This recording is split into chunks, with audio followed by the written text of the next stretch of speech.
At the thank Dr. Nagan Swami, the in charge of Academic Staff College, University of Mysore, for introducing me very warmly to you all. The topic given this morning is multidisciplinary approach, the significance of learning through multidisciplinary approach. As discipline grow, they also become more complex. You would agree with me if I say that as disciplines grow, they also become more complex. As the number and variety of specializations grow, academic specialties can estrange faculty from their colleagues. This is a very serious issue, and the more emphasis you give on specialization, I think there is an inbuilt risk of us being estranged from each other. This is the underbelly of over specialization. Our nostalgic view of the disciplines is that they are tightly knit communities in which everyone knows what everyone else is doing. Now, scholars in a specialization may have a disciplinary home, but they often travel elsewhere to work. Many of today's interdisciplinary scholars are more revolutionary in their ideas and ideals, and are eager to interrupt disciplinary discourse and to challenge traditional notions of knowledge and scholarship. ಜ್ಞಾನದ ಬಗ್ಗೆ ಸಾಂಪ್ರದಾಯಿಕವಾದ ತಿಳುವಳಿಕೆ ಏನಿದೆ ಅದನ್ನ ಒಡೆಯೋದು ಒಂದು ವಿಧಾನ ಅಂತ ಹೇಳ್ಬೋದು. An increasing number of faculty in the humanities and social sciences pursue interdisciplinary work with the intent of deconstructing disciplinary knowledge and boundaries. Scholars attempting interdisciplinary work were suspected dilettantes who knew too little and claimed too much. ಆ ಥರದ ಒಂದು notion ಇತ್ತು. Interdisciplinary ಅಂದರೆ ಸ್ವಲ್ಪನೇ ತಿಳ್ಕೊಂಡು ಬಹಳಷ್ಟು ನಮಗೆ ಗೊತ್ತಿದೆ ಅಂತ ಒಂದು ಸೋಗ ಹಾಕ್ತಾರೆ ಅನ್ನುವ ಒಂದು ಆಪಾದನೆ ಕೂಡ ಇದೆ. ಹಾಗಾಗಿ ಈ ಅಂತರ್ಶಿಸ್ತೀಯತೆ ಅಥವಾ ಇಂಟರ್ಡಿಸಿಪ್ಲಿನಾರಿಟಿ ಅಂತ ಏನು ಹೇಳ್ತೀವಿ, it has become more prevalent in a host of emergent areas such as cultural studies, women's studies, and ethnic studies.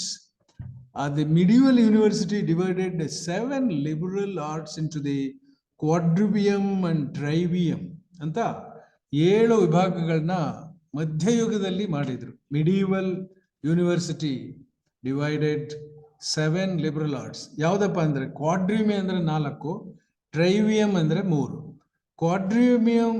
Quadrivium included arithmetic, geometry, astronomy, and music. Those are the 4 areas which come under what we call quadrivium. ಅದರ ಹೆಸರೇ ಸೂಚಿಸುವಾಗೆ 4 ವಿಭಾಗಗಳನ್ನ ಅದು ಒಳಗೊಳ್ಳುತ್ತೆ, ಕ್ವಾಡ್ರಿವಿಯಂ. ಇನ್ನೊಂದು ಟ್ರೈವಿಯಂ, ಅದರಲ್ಲಿ ಏನೇನು ಬರುತ್ತೆ ಅಂದರೆ logic, grammar and rhetoric. These are the 3 areas which are included by trivium. Quadrivium and trivium, these are the 7 liberal arts which were included in the medieval university, so to say. So when gradually the interest on literature grew, the humanities also gained importance. My mind goes back to the beginning of the 19th century. Actually, the first quarter of the 19th century, 1825, when in 1825, a group of young teachers of Yale University forced the university to remove Greek and Latin from the syllabus. This is a very significant development. Why they thought that Greek and Latin was unnecessary. Way back in 1827, a group, 1825 actually, a group of young teachers of Yale University, remember Yale University is in America, they forced the university to remove Greek and Latin from the syllabus. The president of Yale Corporation, Jeremiah Day ಅಂತ ಅವರ ಹೆಸರು, ಅವರು president of Yale University, Jeremiah Day ಅಂತ, he defended very sturdily and retained Greek and Latin. Look at the kind of response the president of that university gave to the young teachers, rather regressive step. The young teachers did not want Greek and Latin, whereas the president of the university said, no, I want to retain Greek and Latin. That is a very significant development. So we in our context, we have successfully removed Sanskrit from our midst. And just as old Kannada is becoming a recondite subject, we have almost done away with the Sanskrit course as far as Kannada master degree course is concerned. We say we don't want Sanskrit, that's a burden, and Sanskrit is supposed to be a dead language. So all these notions have entered into our consciousness, and that is where we have to draw a parallel. So Yale University president says, I want Greek and Latin to continue, whereas the young professors say Greek and Latin is not necessary. So similarly, almost a similar thing exists in our midst, that we don't want old Kannada because it is unnecessary. We say we better dispense with it. And Sanskrit has already been rejected by most of us. So there was a lot of demand on the part of the students for scientific subjects. Instead of Greek and Latin, they said, let us concentrate our attention more on scientific subjects. So in 1862, there was an act called Morrill Act, Morrill, Morrill Act, through which they demanded the introduction of commerce subjects, as there was a need for more and more commercial activities. This was in 1862, almost 150 years ago. There was a lot of demand for commerce, just like we observe in our present day setup. In school, in colleges, there is a lot of demand for commerce and BBA, business administration subjects. So 150 years ago, a similar thing happened. They said, let us concentrate more our attention more on commerce, because commercial activities were increasing very much during those days. In Indian universities at present, there is a clamor, there is a strong demand for commerce, as I said. So it is in the 19th century which ushered in an era of specialization. 19th century is the time period in which we find there is a lot of demand for specialization. Keeping in mind the practical benefits of science, many classical colleges were transformed into research universities. So Kannada has acquired the classical language status along with other languages like Tamil, Telugu, Sanskrit, Marathi, and Malayalam. But we are not bothered whether the central government allocates money evenly to Tamil and Kannada for undertaking research activities. The scholars themselves are not keen to promote the language, although we displayed some enthusiasm till we got the classical language status. So, keeping in mind the practical benefits of science, many classical colleges were transformed into research universities. This resulted in the multiplication of courses, and that led to clamor for over specialization. So today in my consciousness, I think this particular concept is very much there, specialization and over specialization. A lot of emphasis is given on over specialization. Those who are steeped in traditional lore were flabbergasted For example, when Greek and Latin subjects were discouraged, some of the traditional scholars were definitely flabbergasted. They were surprised and they didn't know what to do. And people who expected the college graduates to be models of humanity were certainly disillusioned. I think this particular point is very important in the sense that why at all we need to be educated, why at all do we take so much pain to educate our young men and women? That is the question. So people who expected the college graduates to be models of humanity were certainly disillusioned by kind of orientation towards science and practical education. They thought education will be derailed when there was no emphasis on unity and moral character in the students. So, as far as the humanities subjects and literature are concerned, there is an emphasis on unity and moral character. When you do away with humanities and literature, well, there is a lopsided emphasis on science and technology. With the result, there is going to be derailment of education, they thought. So they saw that there was a lopsided emphasis on curriculum at the cost of moral development. Now, curriculum at the cost of moral development. At this particular juncture, I would like to draw your attention to one of the greatest thinkers of modern India, our own Kuvempu, the great 20th century Kannada poet and philosopher. He tirelessly drew our attention to the moral development of the young people, especially the moral development of the students. Therefore, he said, Atma Gagi, Nirankushamatigalagi, and then it was his contribution to the whole philosophical lore, as it were. It was he who coined the concept of Atmashri. Vidyarthigalalli Atmashri. Atmashri, it is very difficult to explain what actually Kuvempu meant by Atmashri, probably an equivalent of moral development. That was his search and that was his emphasis, and therefore education automatically meant, as far as Kuvempu is concerned, moral development.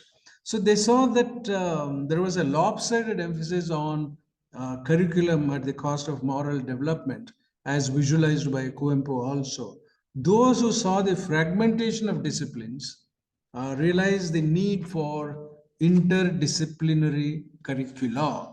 So, in any case, you cannot avoid the fragmentation of learning, fragmentation of subjects of various branches of knowledge.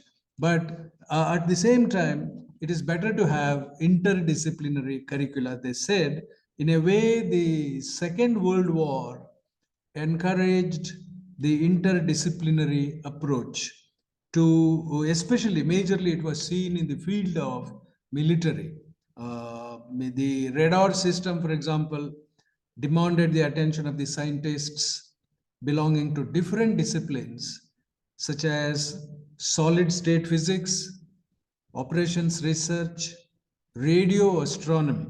For example, we have sent the satellite, and moon mission, as far as India is concerned, is almost a success. And we should really congratulate the team of ISRO working at present, led by Dr. Somnath, and again the solar mission represented by the satellite sent very recently.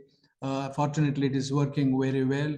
And Dr. Somnath was telling that we have taken the help and assistance of people belonging to so many branches of knowledge, not only physics, but chemistry, biology, zoology, you name it, and we have taken the help of all these various segments of the inquiry, knowledge. So therefore,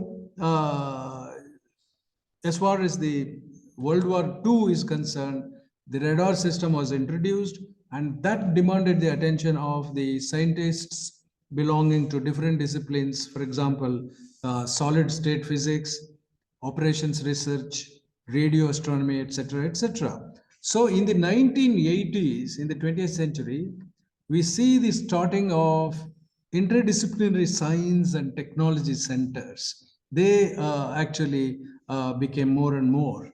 In 1960s and 70s, the humanities saw the entry of structuralism and semiotics, and that heralded the falling of the walls between disciplines. That is the whole idea of this interdisciplinary or multidisciplinary approach to learning. Ultimately, you want the walls to fall and integrate different branches of knowledge. So therefore, in humanities, we see the entry of structuralism and semiotics in the 1960s and 70s. What is structuralism? Most of you are aware of the concept of structuralism, because whether we talk of humanities or literature in the 20th century, without these concepts of structuralism, post-structuralism, semiotics, we cannot transact our business. Although there is some we have moved away from those concepts, but certainly in the 60s and 70s, they ruled the roost. And in the Indian universities, still we are talking of structuralism and post-structuralism. Structuralism is an intellectual current and methodological approach, primarily in the social sciences, that interprets elements of human culture by way of their relationship to a broader system. It simply means it works to uncover the structural patterns that underlie all the things that humans do, think, perceive, and feel. So there is no field which is free from a kind of structural pattern. That is what the advocates of structuralism said. And semiotics, of course, is the study of signs, SIGNS, and symbols and their use or interpretation. So common signs that are understood globally include traffic signals, as you know, and emojis and corporate logos, etc., etc. So feminist theory told us how gender, ethnicity, class, and power influence the social world. In the 70s and the 80s of the last century, the post-structuralist approach made fun of integrity and order. If the structuralists saw a particular pattern in all our human transactions, the post-structuralists represented its opposite and said there cannot be an order in a society or in the world as believed by the structuralists. The post-structuralism expresses the belief that individual meaning and values are taken from their milieu and the common meaning of a group of individuals, so that their reality is contextualized and socially constructed and mediated by language and discourse. So it is a body of different responses to structuralism. It focused mainly on language as a system in constant change. Jacques Derrida, as you all know, of France, is considered to be the father of post-structuralism. While post-structuralism builds on the insights of structuralism, it holds all meaning to be fluid rather than universal and predictable. This is where the post-structuralists represent a diagonally opposite concept as the structuralists. As far as post-structuralists are concerned, they say very clearly that meaning is fluid. Meaning is always fluid rather than universal and predictable. Structuralists say there is always a meaning, there is always a pattern, and post-structuralists say there cannot be rigid, well-defined meaning to any transaction of human behavior, they say. Anyway, since no real cooperation among disciplinary practitioners was assumed, multidisciplinary projects did not result in changes or enrichment of the participating disciplines. We know this process of interdisciplinarity. There is another term which is interdisciplinarity. By so many names, we indicate interdisciplinarity. For example, the same thing is called multidisciplinary, interdisciplinary, pluridisciplinary, cross-disciplinary, transdisciplinary, and so on and so forth. All this transcend disciplinary worldview.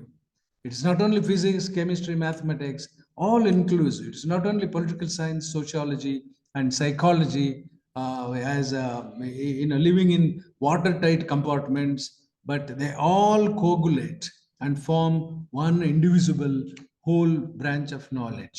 So all this transcend. That's why I said disciplinary worldview. So the ultimate goal is disciplinary cooperation.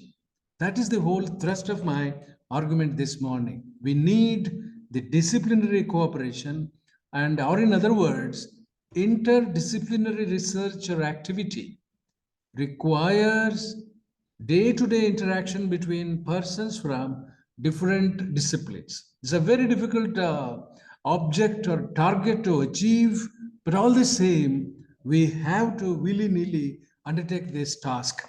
Just like Somnath, the which ISRO chairman, bringing to our attention that all these satellite missions are working very well because of the cooperation of people belonging to various disciplines, physics, chemistry, mathematics, etc., etc. So therefore, interdisciplinary research or activity requires day-to-day interaction between persons from different disciplines. It therefore requires some learning of the other disciplines' basic language and the interchange in interactive mode of samples, ideas, and results. So, interdisciplinary courses, as those that involve two or more professors collaborating in significant ways, as said by James Davies in his book in 1995. I repeat, interdisciplinary courses as those that involve two or more professors collaborating in significant ways. Interdisciplinary teaching involves four collaborative tasks. What are they?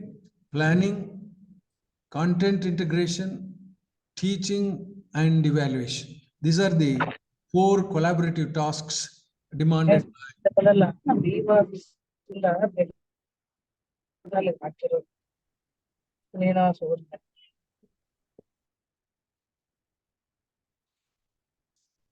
ತುಂಬಾ ಗಮನ ಇಟ್ಟು ಕೇಳಬೇಕು, ಇಲ್ಲಾಂದ್ರೆ ಅರ್ಥ ಆಗೋದಿಲ್ಲ. ಇದು ಬಹಳ ಗಮನ ಇಟ್ಟು ಕೇಳಬೇಕು. ನೀವು ಮ್ಯೂಟ್ ಮಾಡದೇ ಇದ್ರೆ ತುಂಬಾ ಕಷ್ಟ ಆಗುತ್ತೆ.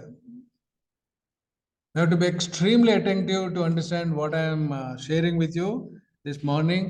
Please kindly cooperate. It is not that easy. It's a difficult subject.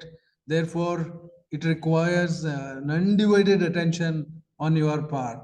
I repeat, interdisciplinary teaching involves four collaborative tasks. What are they? Number one, planning. Number two, content integration. Number three, teaching. And number four, evaluation. So the difficulty of bringing people belonging to different disciplines on a common platform is very, very obvious. We all know how difficult it is to, for example, bring a professor of physics or chemistry on a common platform, a professor of political science or history, because each one thinks he is a world by himself. A professor of political science may think, I am the ultimate word as far as my knowledge in my domain is concerned. A professor of history may think that he is a universe by himself. Therefore, how to bring them closer? A professor of economics, professor of history, how are they to collaborate and cooperate? This is the fundamental question. My mind goes back to the earlier part of the 20th century. A person by name, a literary luminary by name C.P. Snow, he wrote a very revolutionary essay called Two Cultures. This was way back in 1920, I think. Two cultures. And he very well defined that two cultures exist in our universities. He was working in Cambridge University, England, and that example can be taken as something very universal. It exists everywhere. The phenomenon of two cultures. What are those two cultures? Science, culture of science, and culture of humanities. They exist, in which he was visualized in this particular essay, Two Cultures.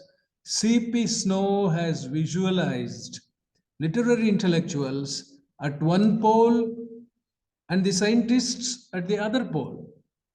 So the non scientists have a rooted impression that the scientists are shallowly optimistic, unaware of man's condition. This is what the non scientists feel about the scientists. According to the non scientists, the scientists are simply shallowly optimistic.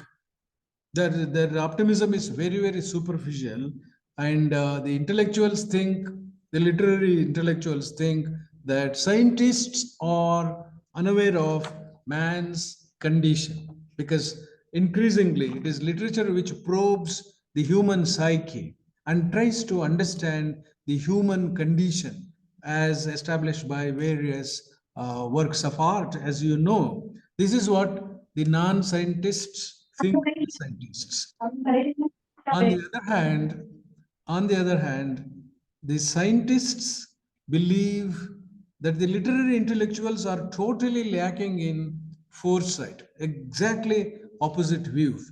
So that's the reason why I said they occupy diametrically opposite poles. One pole occupied by non scientists, another pole occupied by the scientists. They don't see eye to eye with each other for the reasons best known to them. So the literary people say scientists are superficially optimistic and they are unaware of man's condition. The scientists think that the literary intellectuals are totally lacking in foresight. So the degree of incomprehension on both sides is quite phenomenal. Scientists do not comprehend the literary people's mind, and the literary people, on the other hand, do not comprehend the scientists' thinking. So that is the incomprehension that exists between two camps. The scientists' link with the traditional culture is so tenuous. They don't care two hoots about what you call tradition and culture and so on and so forth. They simply focus their attention on the phenomenological world, the material world. They want to probe more and more into the matter, whereas these artists or the literary intellectuals, they bother too much about the traditional culture. So the very best scientists had and plenty of energy and interest to spare, and we come across several who had read everything that literary people talk about, but that's a very rare phenomenon. So when I say scientists do not understand literature, there are exceptional cases. Some extraordinary scientists have read vastly. They have read the entire works of Shakespeare, for example, the 19th century fiction, for instance, and the whole of the literary domain of the 20th century. Such scientists also we come across. To give you an example, during the centenary celebrations of the Mysore University in the year 2016, 2016, I had the university invited some 10 Nobel laureates, scientists, all of them were scientists, nearly 10 Nobel laureates, and they delivered what we called the Nobel lectures. I vividly remember my interaction with the chemistry Nobel, Dr. Venkatraman Ramakrishnan, a scientist of Indian origin. He came from America, and he was one of the speakers on the occasion during the centenary celebration of our university. Dr. Venkatraman Ramakrishnan, the chemistry Nobel, showed remarkable awareness of contemporary literary scene globally. During my interaction with him, it became very evident that Dr. Venkatraman Ramakrishnan knew the latest literary works. How was it possible? I was really amazed to encounter such a luminary. Probably other Nobel laureates are equally aware of what is happening in the domain of literature and the humanities. So, Dr. Venkatraman Ramakrishnan was a revelation as far as I am concerned. Such a great man. While traveling back to Bangalore, he said, I don't want anybody to accompany me. But even then, some of us went to the railway station. He traveled by Shatabdi to back to Bangalore from Mysore, and he just had a bag. He slung his bag across his shoulders and walked into the bogie, walked into the cabin as if he was a common man. I think such luminaries also we have great scientists, very well versed in literature, humanities, and philosophy. That is the revelation. Literary intellectuals do not know much science. This is also true. But our own Kuvempu, the great poet, showed a lot of interest in science, and his son, particularly Purnachandra Tejasvi, was very much aware of the scientific happenings in the science world. So, coming back to interdisciplinary or interdisciplinarity or multidisciplinarity, they have been there since quite a long time. So they are becoming more and more fashionable now. The discipline of literature demands the knowledge of many disciplines. For instance, take fiction. Though you feel that it is far from the real world, it will have interest in the background and sensibility of the writer. That goes without saying. Unless we grapple with the sensibility of the writer, I think we cannot understand the entire gamut of fiction. The study of literature cannot take place in a vacuum. It has a clear dependence on other disciplines as well. That too, the support of social sciences will make our study of literature more meaningful. Teaching of literature has involved this approach even before we familiarized ourselves with the concepts of interdisciplinarity and multidisciplinarity. For example, while talking about either The Outsider or Plague by Albert Camus, it is inevitable that we know and discuss the author, the time of the work. We have to discuss the author, the time of the work, political situation, and the philosophical background.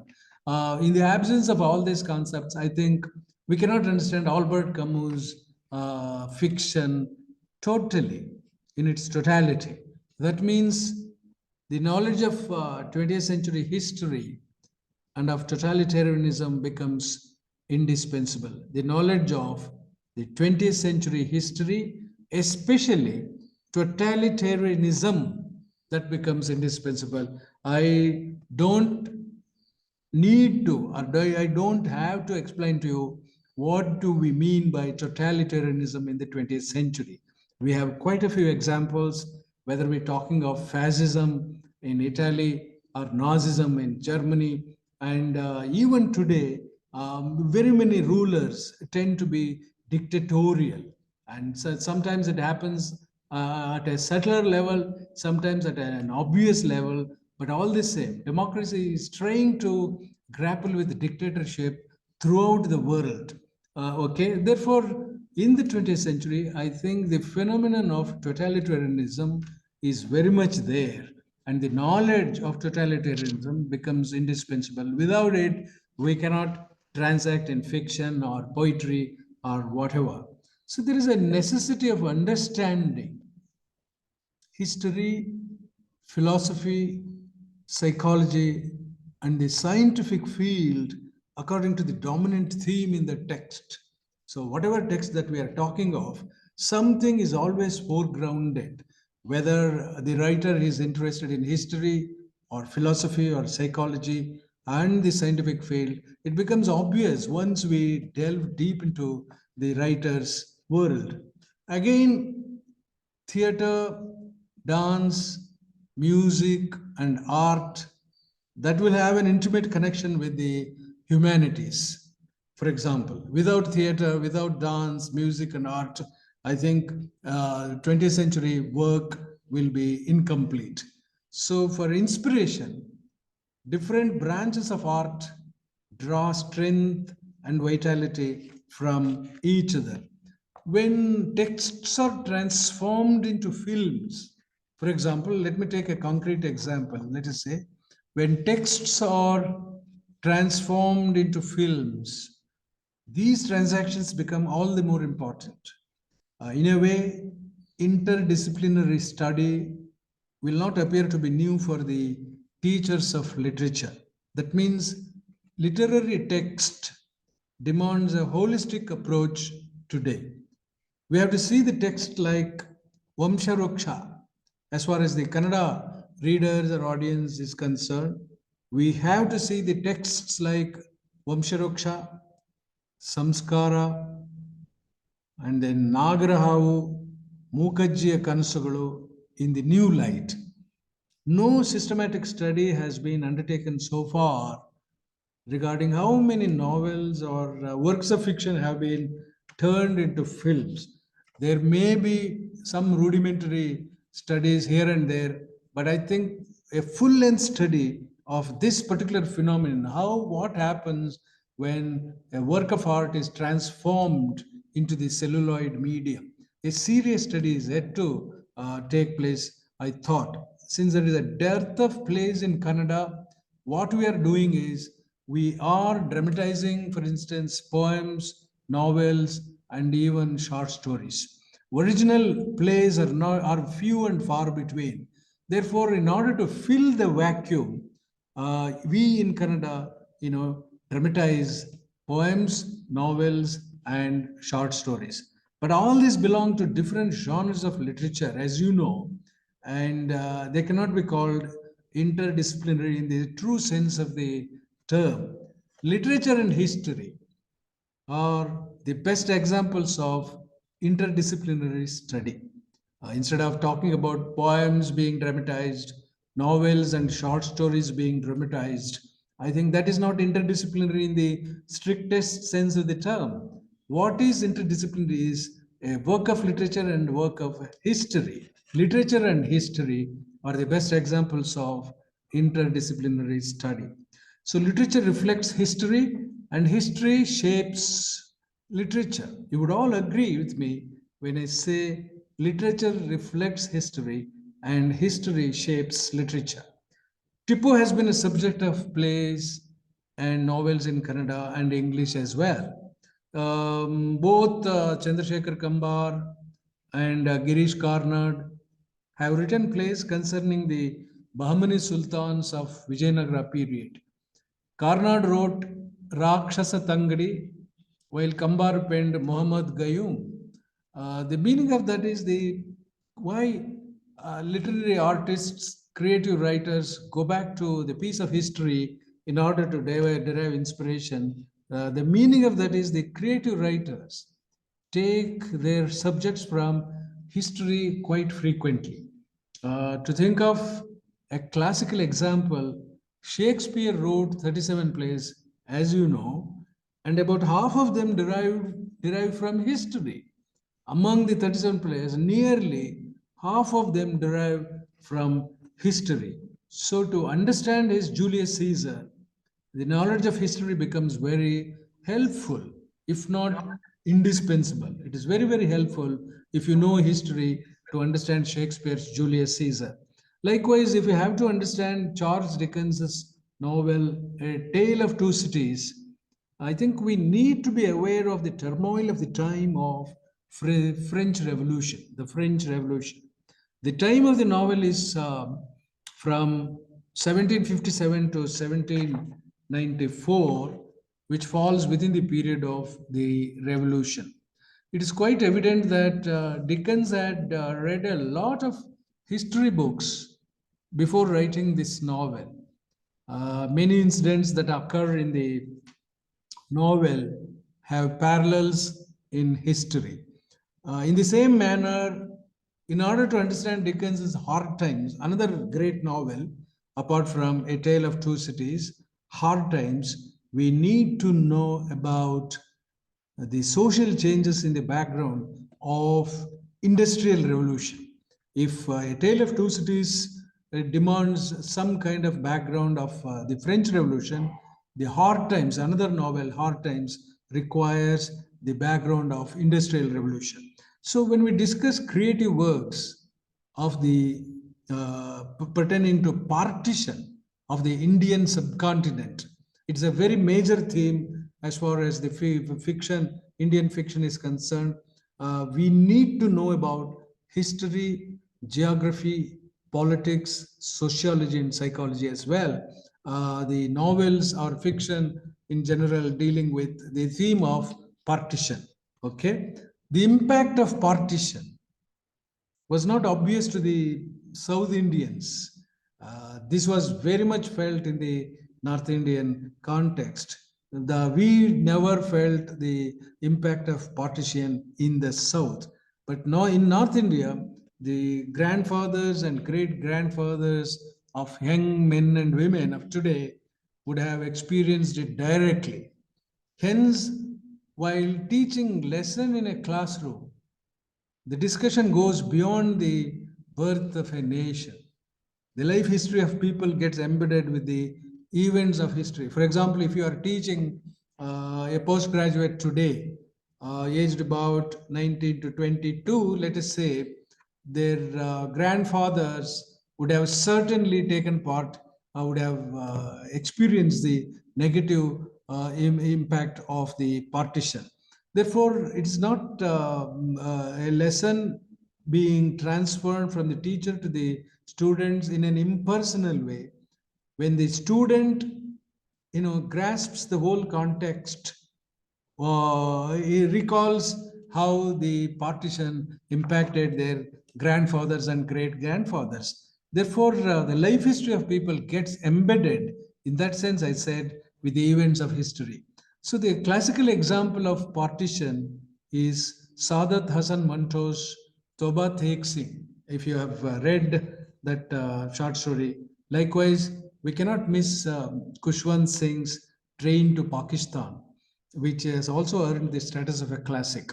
So, Sadat Hasan Manto's Toba Tek Singh, Kushwant Singh's Train to Pakistan, these are considered to be classical works as far as partition is concerned. The rituals practiced by Sikhs, Hindus, and Muslims have been woven into the fabric of the story. The political incidents have a direct impact on the common people. That is the pith and substance of the novel. I repeat, the political incidents have a direct impact on the common people. That is the pith and substance of the novel. Train to Pakistan assesses the political and historical events in the humanitarian background. Therefore, the horrific incidents of partition look entirely differently when viewed from the humanitarian perspective. Since the young students are aware of the direct impact of partition on their elders, they possess a certain amount of oral history.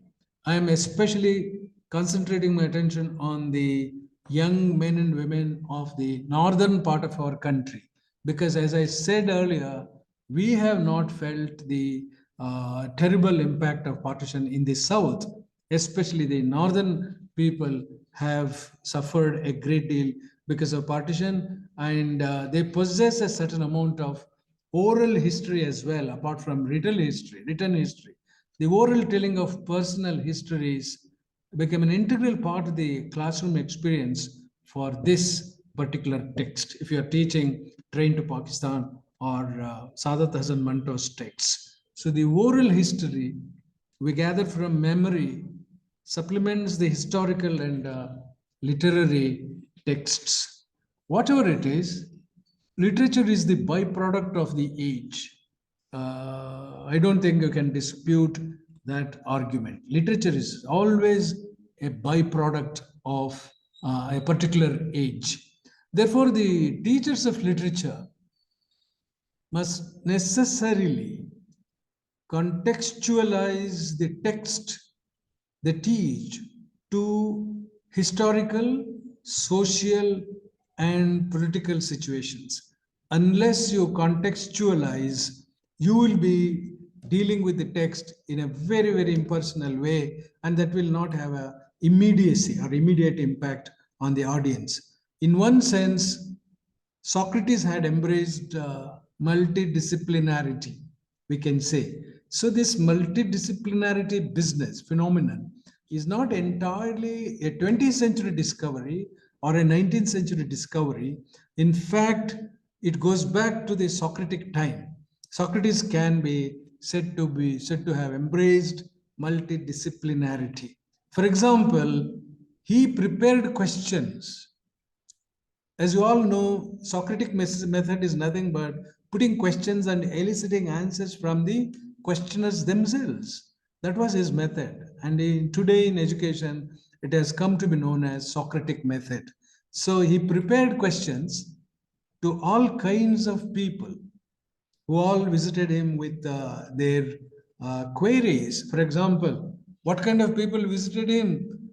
The whole gamut of humanity. For example, capitalists visited Socrates, conservatives went to him, extremists, critics, admirers, famous people, prostitutes, politicians, artists, soldiers, common Athenians, so on and so forth. All kinds of people paid visit to Socrates and got enlightenment from his answers. So Plato was different. Socrates' pupil, Plato was different from his teacher Socrates. He said, it is impossible to teach everyone.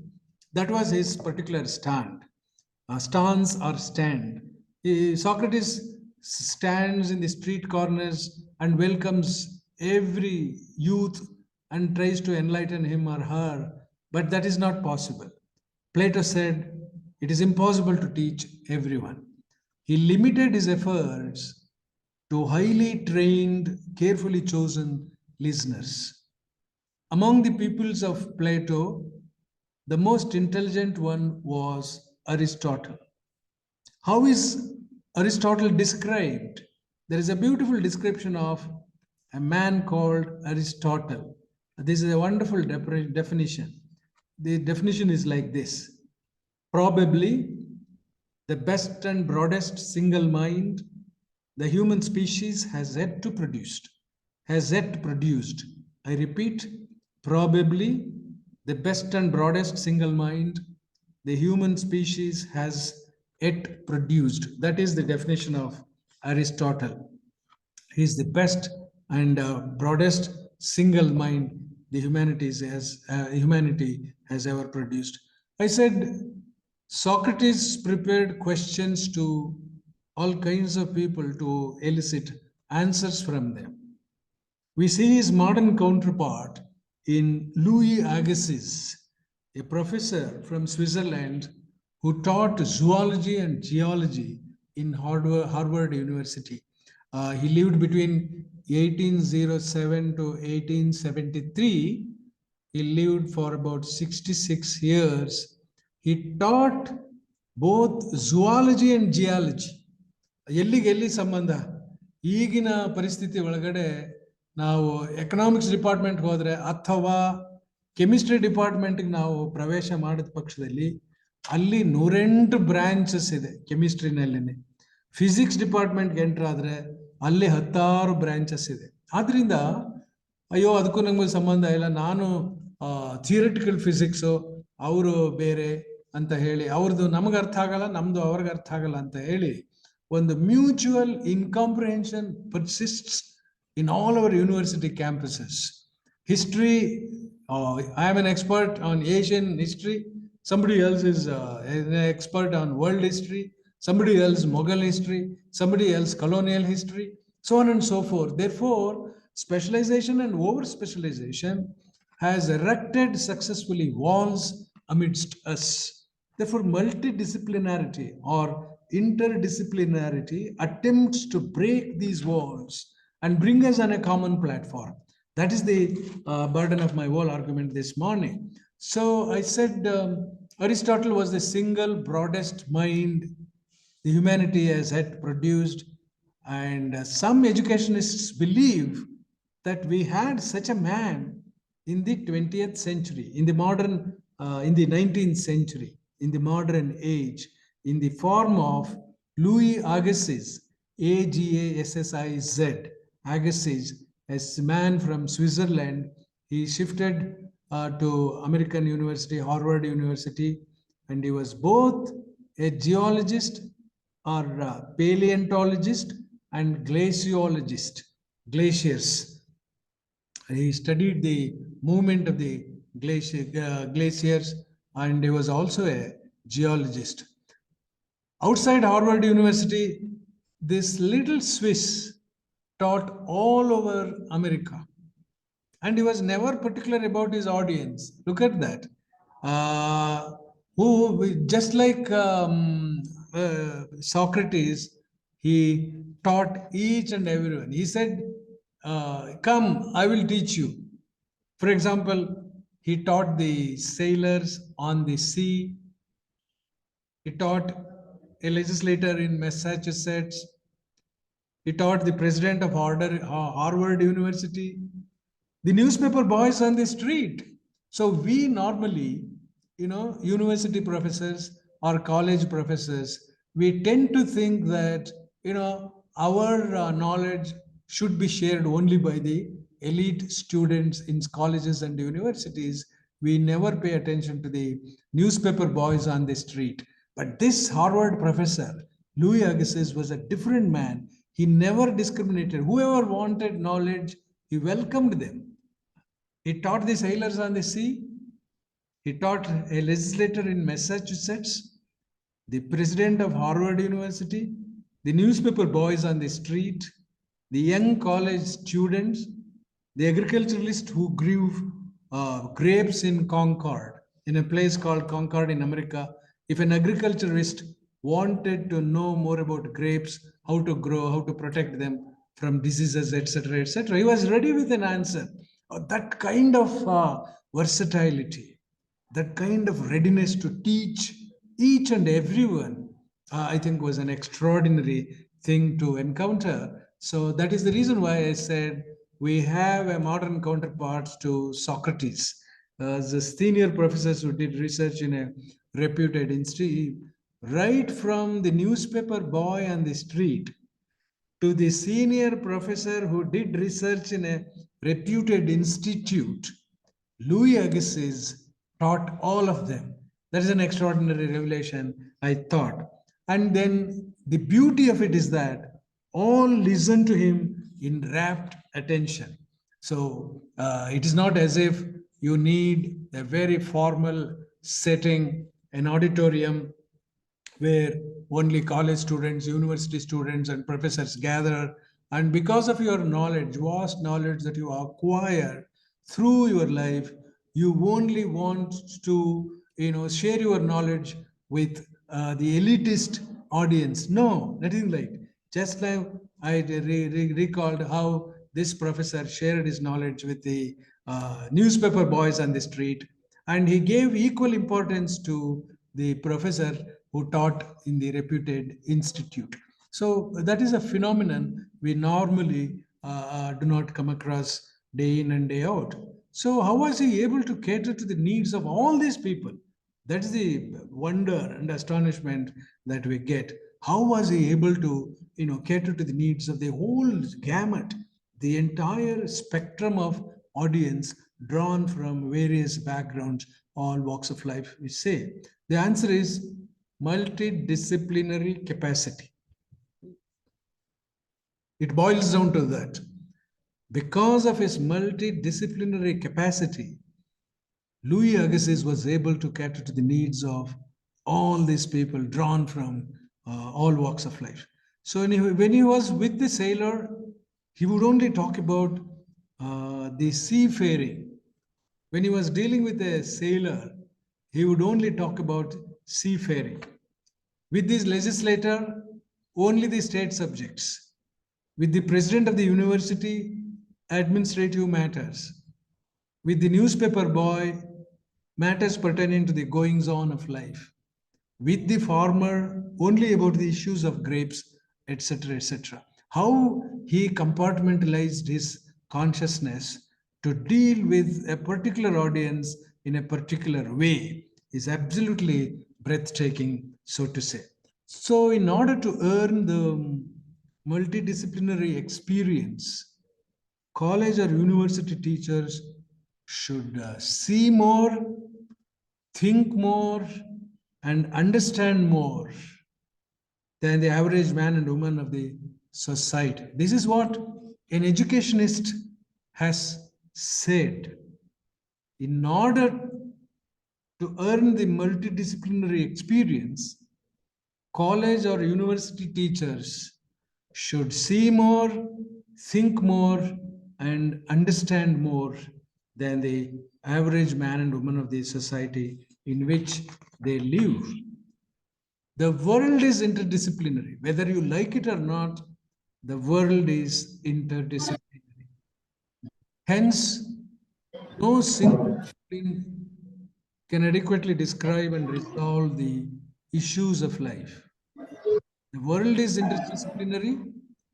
Therefore, no single discipline can adequately describe and resolve the issues of life. Synthesis of insights from different disciplines is an activity that most scholar educators have engaged in previously or can learn to do with the modest effort. So this is what is required at the moment also. So that synthesis of insights from different disciplines is an activity that most scholar educators have engaged in previously, and now also the same activity is required if you want to make out what the meaning of the modern world is. Interdisciplinary teaching is very difficult. So let me be very, very clear with you this morning that it is easier said than done. ಹೇಳೋದು ಸುಲಭ, ಆದರೆ ಅದನ್ನು ಆಚರಣೆಗೆ ತರೋದು, ಅನುಷ್ಠಾನಕ್ಕೆ ತರೋದು, ಈ ಅಂತರ್ಶಿಸ್ತೀಯ ಬಹುಶಿಸ್ತೀಯ ಕಲಿಕೆನ ಅಷ್ಟು ಸುಲಭವಾಗಿ ನಾವು ಅನುಷ್ಠಾನಕ್ಕೆ ತರೋದಕ್ಕೆ ಸಾಧ್ಯ ಆಗೋದಿಲ್ಲ. ಆ ಅರಿವು ಮತ್ತು ಎಚ್ಚರಿಕೆ ಇದ್ದು ಕೂಡ ಒಂದು ಮಲ್ಟಿಡಿಸಿಪ್ಲಿನರಿ ಅಥವಾ ಇಂಟರ್ಡಿಸಿಪ್ಲಿನರಿ ಅಪ್ರೋಚ್ಗೆ ನಾವು ಬೆನ್ನು ಮಾಡದೆ ಅದನ್ನು ಅನಿವಾರ್ಯವಾಗಿ ಸ್ವೀಕರಿಸಬೇಕಾದಂಥ ಪರಿಸ್ಥಿತಿ ಒದಗಿದೆ ಅಂತ ಹೇಳ್ಬೋದು. ಯಾತಕ್ಕೆ ಕಷ್ಟ ಆಗುತ್ತೆ ಅಂತರ್ಶಿಸ್ತೀಯ ಅಥವಾ ಬಹುಶಿಸ್ತೀಯ ಅಧ್ಯಯನ ಅಂತ ಹೇಳಿದ್ರೆ, teachers by and large suffer from personality problems and inferiority complex and superiority complex. Superiority complex is nothing but an inferiority complex only. Superiority complex is some form of inferiority complex. So this is the what we call personality problem. In order to make multidisciplinary teaching practical and meaningful, we need to grow and evolve. We have not grown and we have not evolved so far. Wherever that has happened, in whichever university, in whichever part of the world, if the professors, the teachers have succeeded in achieving multidisciplinary or interdisciplinary approach, hats off to them.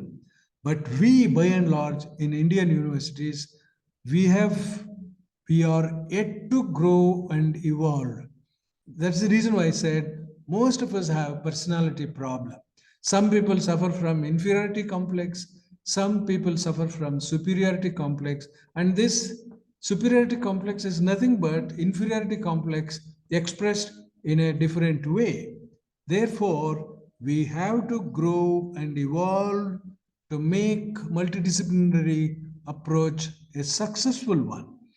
Evolution means we must come out of our arrogant parishes and see the broader vision to serve the domain of knowledge.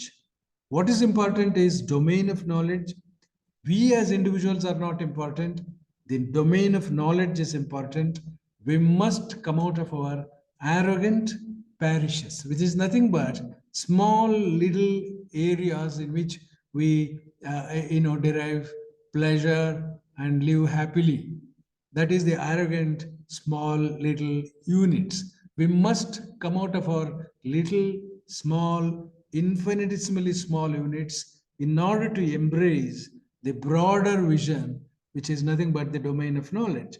So the students hail from heterogeneous backgrounds, as we are all aware of, and therefore multidiscipline is more helpful to them than single discipline.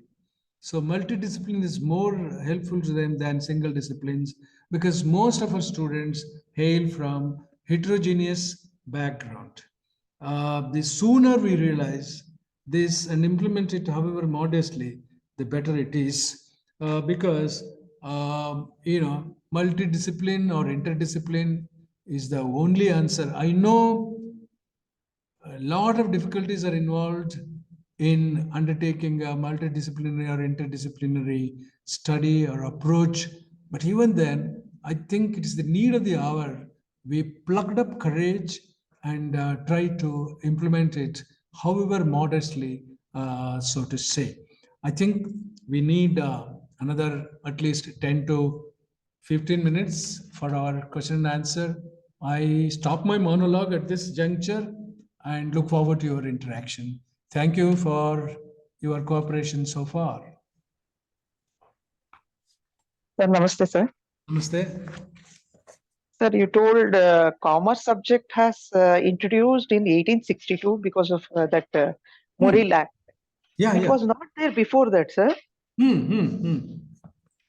Before It that, was not there before that. maybe it was there, because I have not made a systematic study of when exactly the commercial activity was introduced.